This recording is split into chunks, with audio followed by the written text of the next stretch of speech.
Yun na. Hi, Lucille. Mais ka. Lucille, sana mo kami makalimutan. Dito lang kami. Kung kailangan mo tulong namin, text mo lang kami. Ingat ka palagi. Alam ko mismo na pamilya mo, paras lang tayo, pero tiyaga lang talaga, kailangan.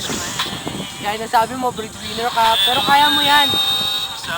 Galit ka. Nag-expect na mataas yung pamilya mo sa'yo kasi alam nila kaya mo. Mag-aral ka mabuti. Seryoso. Huwag mong bibigyan ng sakit ng ulo yung nanay mo, tsaka Mami yun, tanga mami. mami rather. Tsaka huwag kang mag-boyfriend kasi Pwede nga. kain mo ko. Ayusin yung kain mo ko ha. Text ko lang pag sagot pag okay na. Okay. Yan ang sabi mo, kung bahala kay best friend mo, kung bahala kay Mira, hindi ko siya pababayaang kutus-kutusin ng ni Kevin, promise. Pero medyo malaki katawan ni Kevin, kaya depende yan. Hindi naman narinig yan. Naririnig ka na. Close na. Dali ako po siyan. Mais ka na. Ang haba eh. Okay na. Lucille. Mga last willing testament na.